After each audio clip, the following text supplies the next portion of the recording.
halfway through a person's life, once they begin to transition into the second half of their life, it is imperative that they begin to prepare for the transition out of this world and into the next. As a direct consequence of the sin of Adam, we are all mortal. We're not going to be here forever. And people today try to fight that. They're fascinated with life extension therapies, manipulate the cells, Yamanaka factors, reversing aging, biohacking themselves to more immortality. I hate to be the purveyor of bad news. There's no escaping death. We will all be forced to drink that bitter potion sooner or later.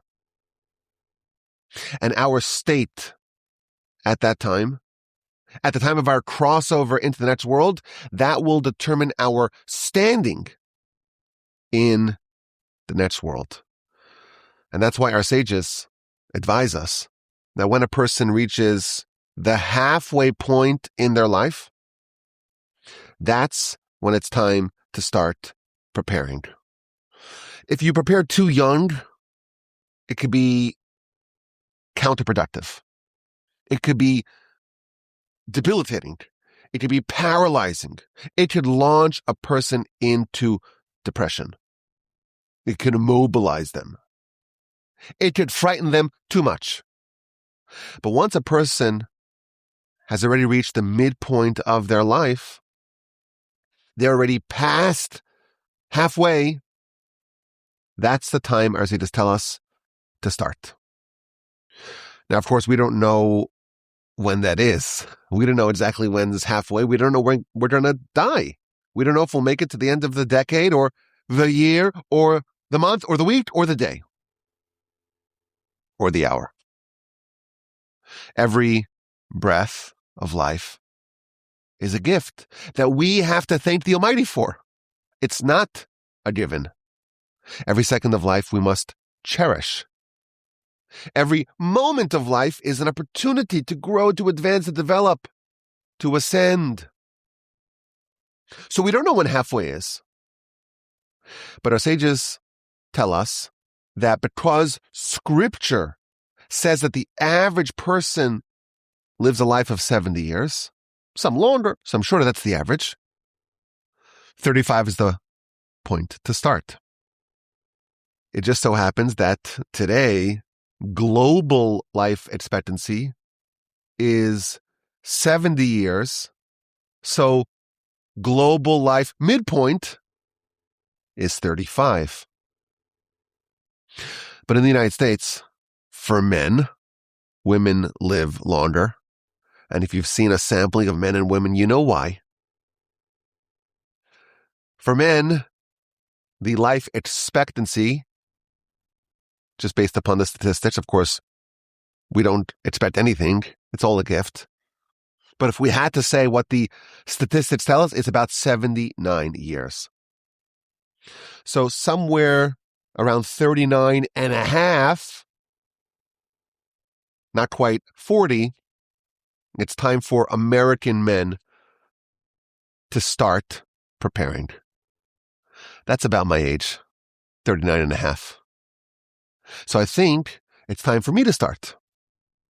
Now, I don't know how old you are. If you're very young, it's not clear that what I'm about to tell you will be productive. But if you're past the midpoint, our sages advise it's time to broach this uncomfortable subject. And it is uncomfortable, and it's not easy. None of us remember a time not being alive as defined by body and soul, both working together, both creating the experience that we are familiar with as life. We don't remember what happened before we were born. We don't remember what happened in utero. None of us remember being a soul untethered to any physical life. We don't remember what it was like for our soul in heaven before it was placed into a physical body of any sort. And we don't know what's going to happen afterwards. We are, of course, familiar with the phenomenon that people die. Happens every day. Happens every hour. But what happens to that person? What are they going through? For us, it's a mystery. And it could be kind of frightening. You think about being placed in a grave, and they're covering you with dirt, with earth. I know someone who's terrified. I won't be able to breathe. It's claustrophobic. Someone very close to me always talks about how he's worried that there's going to be like a rock right in his back, and it'll be very uncomfortable. And there's no way to jigger it, to dislodge it. But it's lonely. You think about being buried. Everyone else moves on with their life. And what's happening with you? Will anyone remember you? What's going to be with your family? What's going to be with your friends? Who's going to get kicked off the island? It could be quite frightening. Quite debilitatingly frightening. So maybe for young people, it's not a good thing to think about. I say to say, you reach halfway point, it's time. It's time to begin the exploration of what this is all about. What is our fate? What's going to be with us? And how must we prepare? It's a frightening subject. It could also be quite productive. The Talmud tells us that we must wage war with the Yetzer Hara, the evil inclination. And there's different ways to do it. And the Talmud tells us that we should try to agitate the Yetzer Hara, the evil inclination. The Yetzer Hara is a formidable foe, but we have some ammunition on our side as well. We have a good inclination. And if I pit my good inclination against my bad inclination, maybe I could win. So I should always be struggling, be wrestling, be agitating with my good inclination against my bad inclination. And if you win, says the Talmud, that's amazing. But if you didn't win, you must try a different tactic. Ya'asok b'Torah, study Torah. That too is a very powerful foil for the evil inclination. And if that works, if you defeat the Yetzer Hara with that tactic, phenomenal. If not, you got up the ante. Yekra Kriya Shema, recite the Shema. That's the next level of escalation. And if that works, and you defeat the Yetzer Hara with that tactic, mutav, good. V'im lav, but if that doesn't work, you got to go nuclear. The end of the escalatory ladder. Yizkor lo yom hamisa, remind him of the day of death. Your enemy has a vulnerability that you can exploit. Your evil inclination has a weakness, has an Achilles heel that you can use to your advantage. Remind him of the day of death. That's where the Talmud ends. That's the end of the escalatory ladder. The Talmud does not say, well, what if that doesn't work? What next? That is guaranteed to work. The Yetzer Hara is very powerful. It carries tremendous influence over us. It can derail our lives quite thoroughly.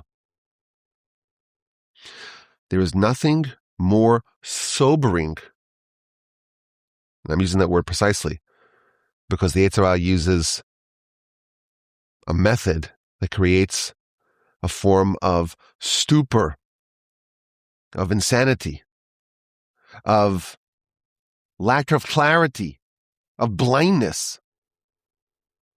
We can achieve sobriety, clarity of life. Nothing is more effective than remembering the day of death, than thinking about, than ruminating upon your own mortality. Now, the words of the Talmud are written with extreme precision. It does not say, remember the concept of death. Remember that you will die. Also not. Remember the day of death, not the concept of death. Everyone knows that people die. It happens every day. That's not quite as effective as remembering the day of death, the experience of it, thinking about a lifeless body that was once so powerful and so potent and so capable and so full of dreams and ambitions, so much potential, such a bright future. It's lifeless. No ability to influence anything in the world. Complete impotence. The thought of the day of death, that really puts life in perspective. That negates the power of the Yetzer Hara. And that is assured to work. It's a scary discussion. It's a productive discussion. And specifically, we see how reminding yourself, reminding the Yetzer Hara of the day of death, it's a very precisely targeted antidote to the evil inclination. How does the evil inclination work? What is the evil in the evil inclination? Well, it causes a person to sin. Well, how does that work? What is the mechanism by which it can cause a person bearing a soul, aware of the existence of God and the consequence of their action? How can that person ever sin? The only way that a person can be persuaded to sin, it's only if they can be caused to forget their own death. That's the only way a person could sin, if it's not front and center. A sin, by definition, is favoring the body over the soul, favoring the temporary life over the permanent life. When a person realizes that their temporary life, the life of their body, it's temporary, and the permanent life, the life of the soul, is permanent, no one in their right mind would favor the temporary over the permanent. And that's what the Talmud tells us, that the only way a person can sin is if they have a fleeting spirit of insanity. A person only sins if nichnas bo ruach shtus, only if a temporary insanity takes over. A sin is temporary insanity because it's the favoring of the physical over the spiritual, of the temporary over the permanent, of the body over the soul. And you would only do that if you forget about your own mortality. And that's why if you restore sanity by remembering the day of death, it's checkmate for the evil inclination. The power of the evil inclination is to make us believe that this is the only world that we have. And it's a very powerful force. It's really hard to batter through this force. We can only recognize the existence of God if we overcome the hazy confusion brought about by the evil inclination. There are plainly obvious realities. The world was created. We are creations. We have a soul, and we will have to give an accounting for what we do. It's possible for a person to live their entire lives and to never consider these plainly obvious realities. A person can live their entire life and not recognize that they have a soul. They are a soul. More precisely, a person can live their entire lives and not realize that they were created and there's a creator. A person can live their entire lives and not realize what's above them. Ayin roa, a seeing eye, ozen shomas, a listening ear. And all their deeds are inscribed in a book to be reviewed by the heavenly tribunal. The Almighty, of course, gives us something to fight back with. And perhaps the main reason why we need Torah is to be able to batter through, to see through that haziness, that confusion, that fog of war brought about by the evil inclination. We could so easily forget the truth, the reality of life, that we need constant reminders. We have to take this reality and bind it to our head and to our arm opposite our heart. And we have tzitzis in every direction, so wherever we turn, we remember that we're being pulled by God through the mitzvos out of this death of the Yetzer Hara. Every time you walk through a doorpost 100 times a day, you're supposed to encounter the oneness of God when you see the mezuzah. And you say the Shema in the morning and at night. And all the mitzvahs are like these signposts. Don't forget, don't forget, don't forget, don't forget. You are so liable to forget. You are so liable to fall prey to the fiction spun by the Yetzer Hara. But we have the ace up our sleeve. We have the winning card. We have the ability to shatter that fiction. Says the Talmud, remind him of the day of death. And he crumbles. The fiction of the Yetzer Hara, when presented with that reality, it simply evaporates. It's a productive exercise. It's quite frightening. There's so much unknown. The Talmud gives a list of 7 things that are unknown, that are covered, that are concealed. Number 1 on that list is Yom HaMisa. When is the day of death? You don't know when it is. It could be today. It could be in 50 years from now. We don't know.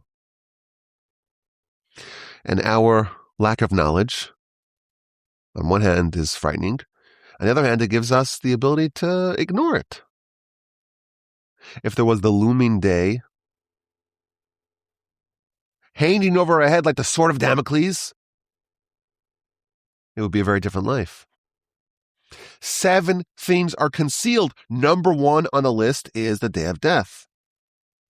King David wanted to know when he's going to die. And God says, no, it's a decree. It's my decree that no one is ever told the day of their death. I can't tell you, even though you're David, king of Israel. But David persisted. Tell me at least the day of the week that I'm going to perish. So God relented. You're going to die on a Shabbos. David was not happy. Let me at least die on Sunday. No, that's not an option, because Sunday is already the reign of Solomon. It's not your reign. You cannot infringe, encroach, impinge upon the reign of Solomon, your son. Okay, let me perish on a Friday. Sorry, that's not an option either. I'm not willing to forfeit one day of your service of God. One day that you sit and study Torah is preferable than 1,000 sacrifices that Solomon will offer upon the altar in the temple. So David knew he's going to die on a Saturday, on a Shabbos. Didn't know which one. He tried to overcome it. He spent the entire day of Shabbos, 25 hours, studying Torah nonstop. And the evil inclination cannot overcome someone who is so clinging to the tree of life. There's no ability for the angel of death to defeat someone who is holding on, clutching tightly, without cessation, to the tree of life. And the Talmud gives a very dramatic story, how the angel of death, when it was the Shabbos that David was supposed to perish, how he had to distract him and make all these noises and cause all these disruptions and find a moment where David relented, gave up the tree of life, and he snatched him. There's uncertainty. There are unknowns. We don't know the timeline. We don't know exactly what's going to happen. We don't know what we're going to undergo, what will transpire. We don't know if we can withstand the withering examination and scrutiny of the heavenly tribunal. And there's a certain irony in this. The people who are the most righteous are the most insecure about their own righteousness. Jacob, when he was about to encounter his brother Esav, Parshas Vayishlach, he says, Katonti, I have become small. I have become diminished. God, you did so much kindness. You've exhausted, you've depleted my supply of righteousness. Nothing is left. Jacob, the choicest of the forefathers, he is not secure in his own righteousness. What can we possibly say? I want to read to you the deathbed account of one of the greatest sages of all time. And this will show us, A, that we cannot be so secure, we must prepare. And B, we'll learn exactly how to prepare. We'll pinpoint the area in which we must prepare. This is documented in the Talmud, in the book of Brachos on page 28b, and it's detailing the deathbed narrative of Rabban Yochanan ben Zakkai, one of the great sages. He was the famous sage, if you recall, who was smuggled out of the walls of Jerusalem during the siege of Jerusalem before the temple was destroyed. And he negotiated with the general, soon-to-be Emperor Vespasian, about what's going to be on the day after. He's sick, and his students come to visit him. And when he sees his students, he starts to cry. He's sobbing. The great rabbi is sobbing. And the students say, why are you sobbing? Ner Yisrael, the light of Israel, the right pillar, the strong hammer. This is how they describe their sage. Why are you crying? And he explains why he's crying. Why is he sobbing? If I was about to be summoned in front of a human king, a king of flesh and blood, who's here today and gone tomorrow, and if he gets angry at me, it won't last forever. And if he incarcerates me, it won't last forever. And if he kills me, it won't last forever. And I can bribe him. I can cajole him. I can sweet talk him. I can use words to change his perspective. If you're summoned in front of a human king, you'd be terrified. You would cry, even though the human king is quite impotent. Now that I am being summoned in front of the King of Kings, the Holy One, blessed is He, who's not here today, gone tomorrow, is alive forever, forever and ever and ever. And if he gets angry at me, it's forever. And if he incarcerates me, it's forever. And if he kills me, it's forever. And I cannot cajole him with words. I cannot bribe him with money. And there are two paths before me. A good path, a path of paradise, a bad path, a path of Gehenom. And I don't know which one I'm going to be led down. All the more so, I should cry. All the more so, I should be frightened. All the more so, I should be terrified. That's why I'm crying. I have much more reason to cry being led before God than being led before a human king. So the Talmud adds, very dramatic. Students say to the teacher, our master, our teacher, give us a blessing. And he gives them a blessing. They say, that's not a blessing. That's not a blessing. What's his blessing? Yehi Ratzon, may it be the will of God. You should fear God as much as you fear flesh and blood. Fear God, how much? As much as you fear man. What? We should fear God much more. No, says the great rabbi to his students. When a person sins, they don't look up to heaven as God watching. They say, is anyone else watching? If you are as fearful of God as you are of your fellow man, you are quite fearful of God. Rabban Yochanan ben Zakkai was the greatest sage of his era. He has the distinction of being the only non-head of the Sanhedrin, non-president of the people, to be granted with the exclusive title of Rabbon, not rabbi, Rabbon, the teacher of them all. His mastery over Torah was complete. His righteousness was saintly. How do we know this? It, again, is documented. Also on page 28, not of the book of Brachos, of the book of Sukkah. The Talmud documents his Torah prowess. Not a single verse in Scripture, not a single Mishnah, not a single teaching in the Talmud, which is the analysis of the Mishnah, not a single law, not a single Agadata, Agadic teachings. He knew it all. Minutia of Torah, minutia of the scribes, Kal v'chomer, Zera Shabbat. These are different types of deductions. Tekufos and gematrios, the planetary alignments that is needed for certain laws. Gematrias, which is the deeper understanding of the letters. Conversations of angels, conversations of demons, conversations of the trees as they sway. All those secrets, he knew it all. The parables of the launderers, the parables of the foxes, the great matters and the small matters. The great matters, the secrets of the chariot, of the heavenly system, as described in Ezekiel chapter 1. And the small matters, all the different debates in the Talmud. He knew it all.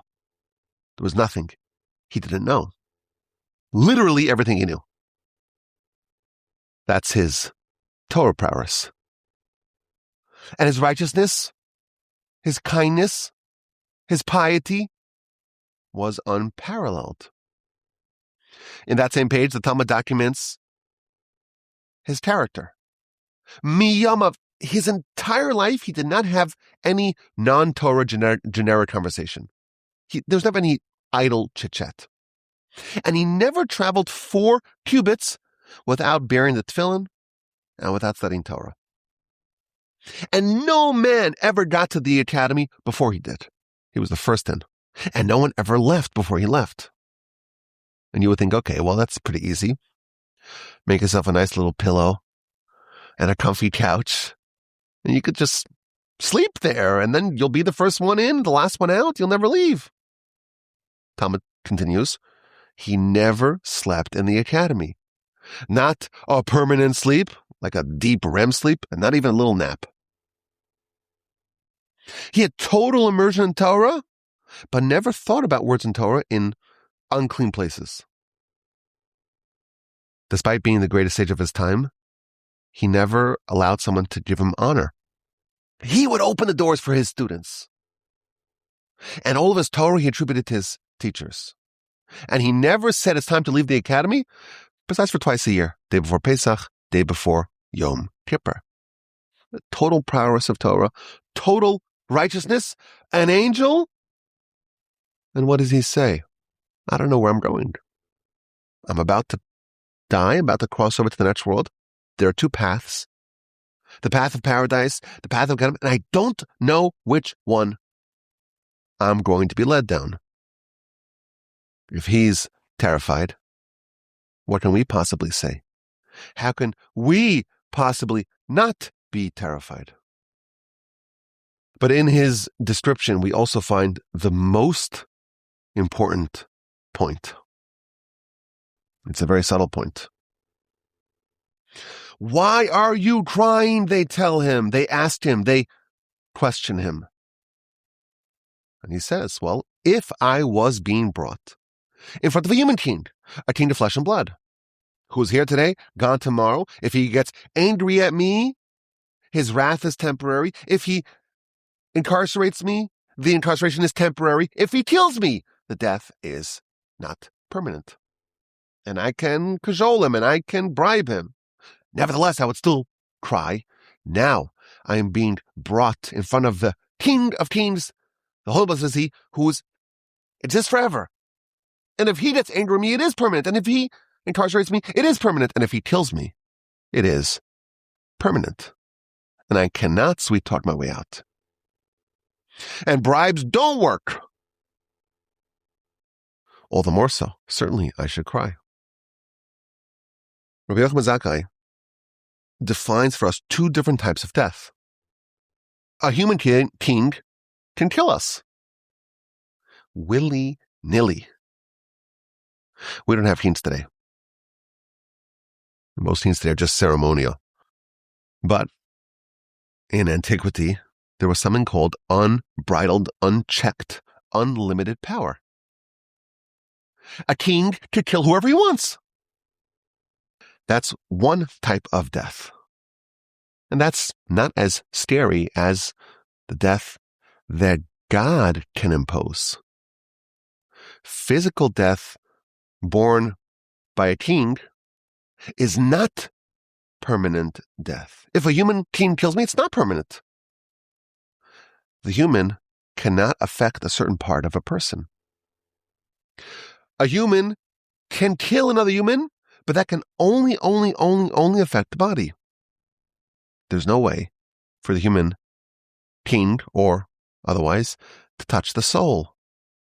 God, on the other hand, if he kills me, if he kills the soul, that is permanent. So there are two types of death. There's the physical death, death of the body, and then there's spiritual death, death of the soul. And one of them we learn is temporary, the other is permanent. We discover there is a way to undergo physical death, but it's temporary. There's still life. You're not really dead. There's a way to undergo physical death and to endure and to have continuity. The foundation of our faith is that we are a hybrid of physical and spiritual, of body and soul. What does death affect?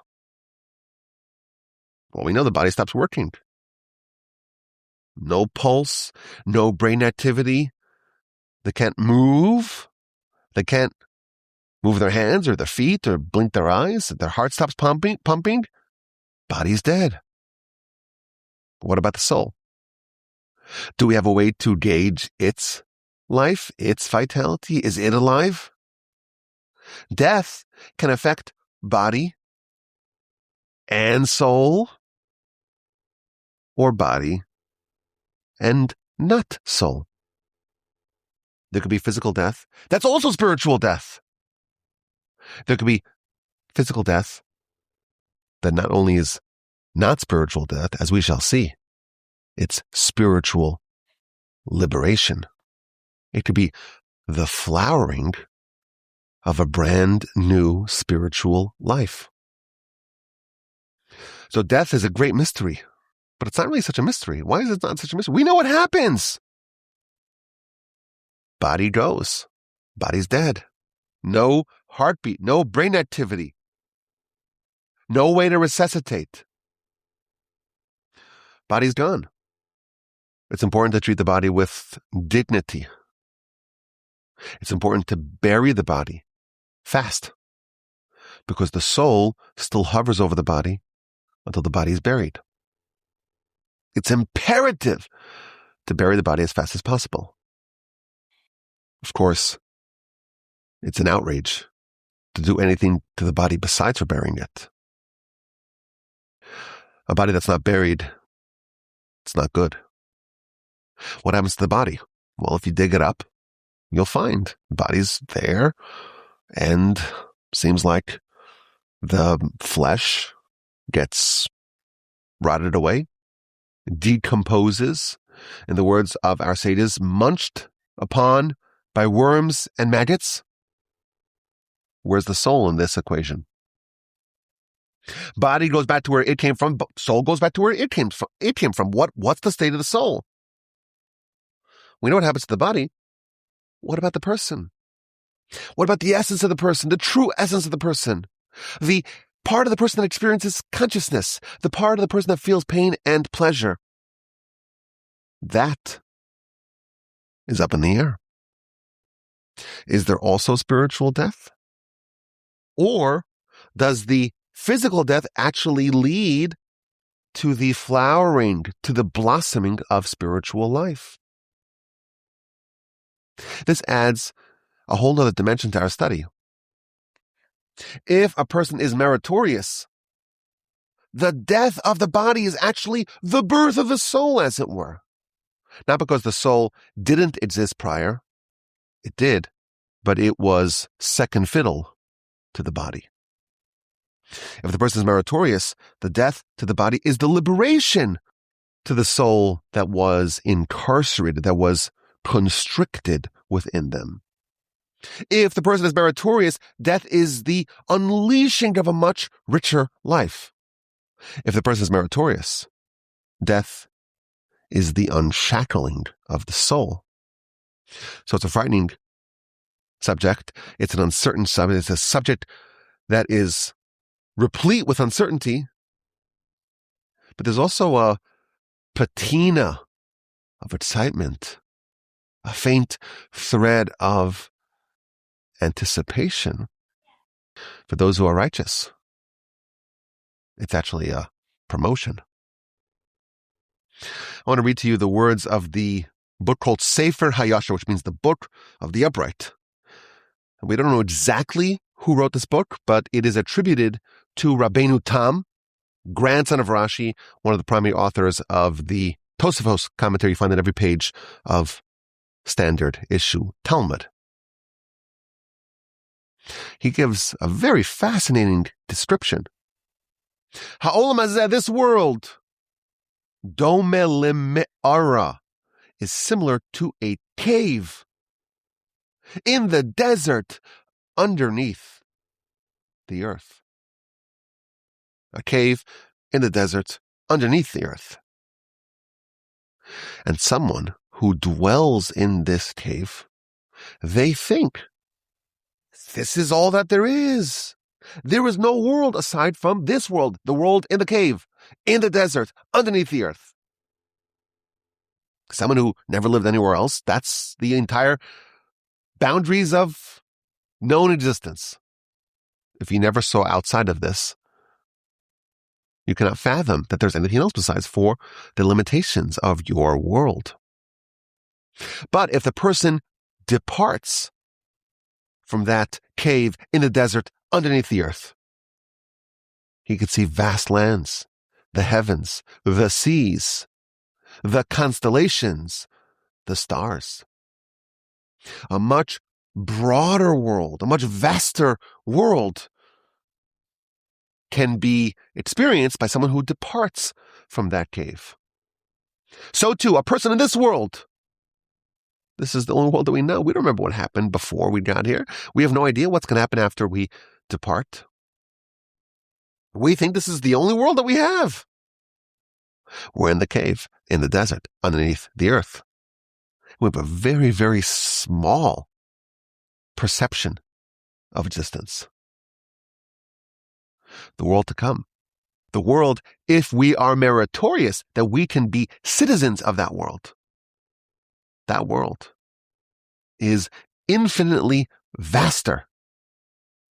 If we can successfully navigate our way out of this cave in the desert underneath the earth, we could see the splendor and the glory and the greatness and the breadth and the expansiveness of the world to come. That adds a whole other dimension to our discussion. We're preparing. We're not preparing just for the end of one existence. We're preparing, hopefully, for the beginning, for the flowering, for the commencement of a much grander and indeed permanent existence. So when you reach the halfway point of your life, it's time to start preparing. If you're in your 39th year, or more precise, you're 39 and you're in your 40th year, it's the time. Well, what if you're a woman and your life expectancy is like, 83? Okay, 41 and change.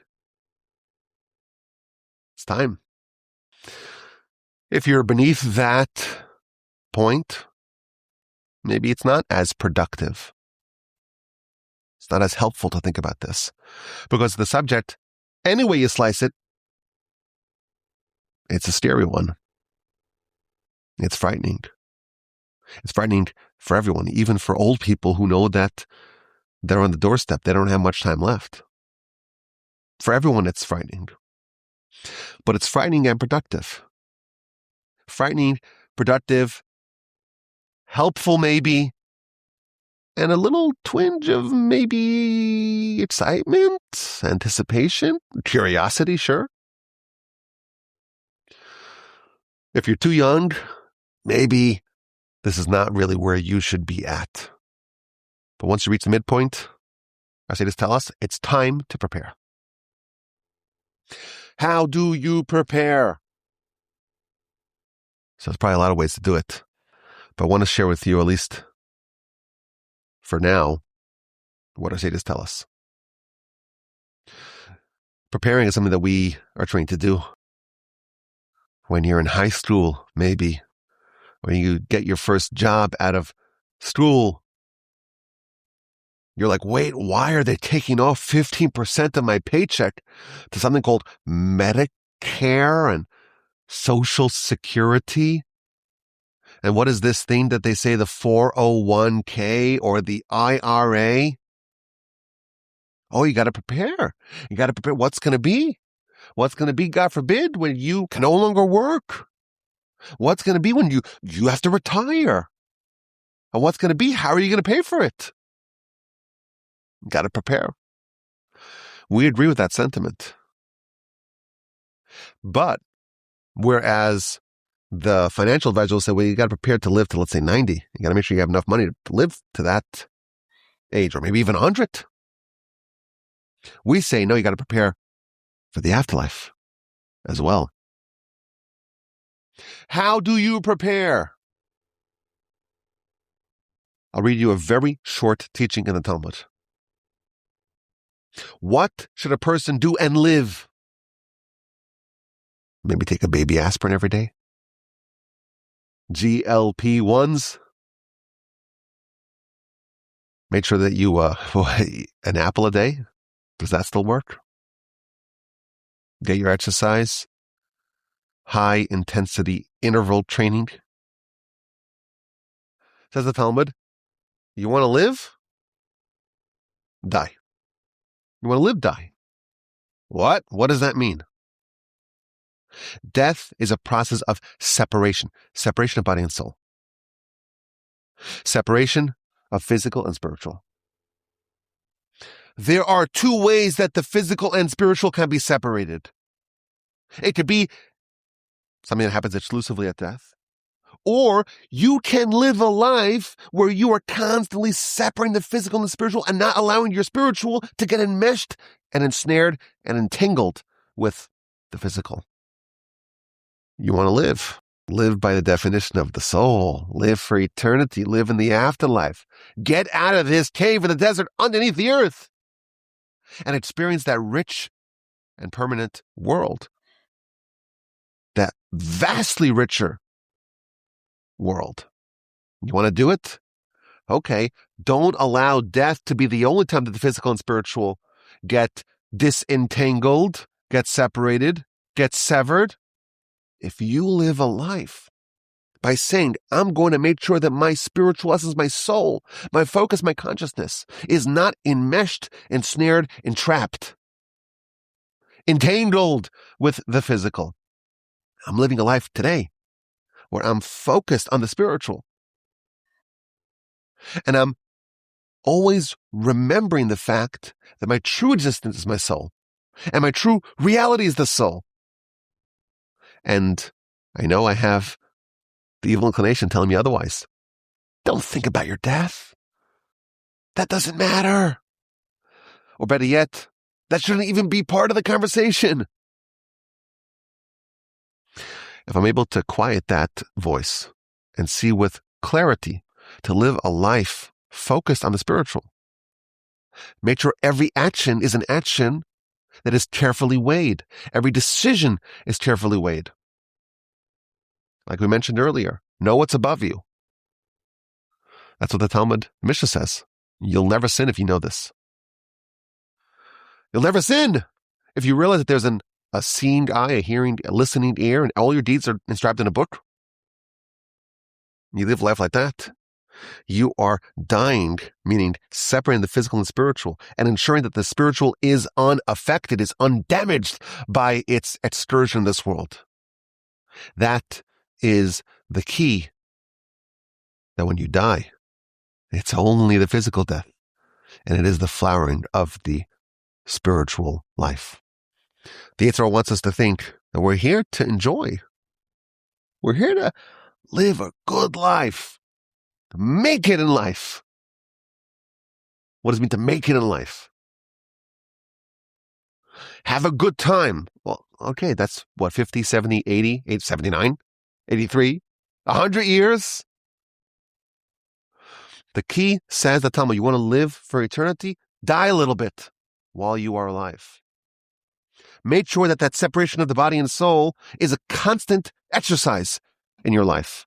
And the purity of the soul is unaffected by its marriage to the body. You do that, you are on your way to a very good place. When you pass, it's not the first time you passed. When you die, it's not the first time you've died.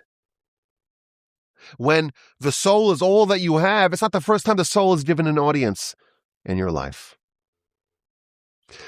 It's pretty weighty stuff. It's a grave subject. No pun intended, maybe a little pun intended. It's a weighty, heavy subject. It's a scary subject. It's not for everyone. If this is going to launch you into depression, well, it's too late now. I mean, you should have checked out a long time ago. But it's very productive, and it's imperative. And maybe it's the most productive thing to think about, because after all, the Talmud tells us, nothing is as effective at thwarting, at foiling, at stopping the onslaught of the evil inclination as remembering the day of death and preparing for the day after. May we all be so fortunate as to live a life guided by these values. Our life, it's a preparation.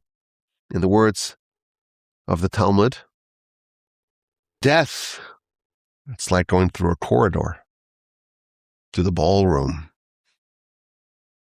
Death in this world is birth in the next. May we all be so fortunate as to succeed in our most important life mission. And who knows, maybe we will be included amongst that rarefied group that lived the sort of life that made them worthy of the eternal life. Maybe we'll do another session on this subject. There's a lot more to say about how to prepare. But I guess today we learned that when you reach the midpoint, it's time to start thinking about this, broaching this uncomfortable and uneasy subject. Let me know if you want to hear more.